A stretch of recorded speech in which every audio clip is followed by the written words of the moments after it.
अब उन्होंने सुना कि गौतम मुनि के आश्रम के आसपास का 12 कोस के क्षेत्र में कोई अकाल नहीं है, तो सभी लोगों ने, विशेषकर ब्राह्मणों ने वहां जाकर के आश्रय ले लिया।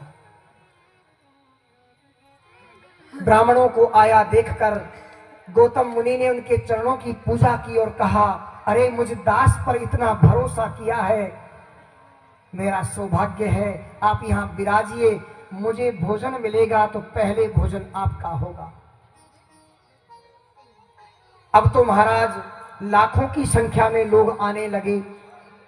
इष्ट देवी को तो दिखता था। एक दिन जगदम्बा प्रकट हुई और उन्होंने एक अक्षय पात्र दे दिया। कहा, पुत्र गौतम, जो चाहिए इससे मांग लेना और इनका पालन करो।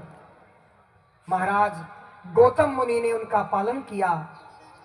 अब 12 वर्षों तक पालन करने पर उन्होंने सुना हमारे गांव में बरसात हो गई। उसी दिन देवर्षि नारद भी आए और उन्होंने कहा, महाराज आपकी कीर्ति तो स्वर्ग लोक में देवता भी गाते हैं। वो कहते हैं कि पृथ्वी लोक पर गौतम मुनि जैसा मुनि नहीं है। महाराज इतना सुनना हुआ तो जो बाकी के ब्राह्मण थे ना, उनके मन में डाह पैदा हो गया, अरे गौतम की इतनी कीर्ति हो गई, इसको कलंकित कैसे करें। और गौतम मुनि को कलंकित करने के लिए अब ब्राह्मणों को तो जाना ही है आज अपने देश में। उन्होंने माया की एक गाय रची और गौतम मुनि जहां बैठकर यज्ञ कर रहे थे वहां उस गाय को छोड़ दिया।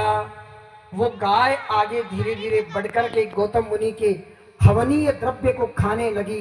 तो गौतम मुनि ने ऐसा किया। इतना बोलते ही, गौतम मुनि तपस्वी थे, बोलते ही माया नष्ट हो गई और वो गाय वहां से गिर गई। अब तो उन ब्राह्मणों ने हल्ला कर दिया, अरे गौतम मुनि तो गो हत्यारा है, गो हत्यारा है, यहां से छोड़ो, ऐसे कि यहां का तो पानी भी नहीं पीना।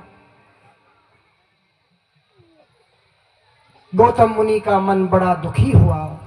बैठ करके मन में विचार किया, क्या करूं। जगदम्बा का ध्यान किया तो जगदम्बा ने कहा, रे भाई तेरे से कोई अपराध नहीं हुआ, ये तो इनकी चाल थी।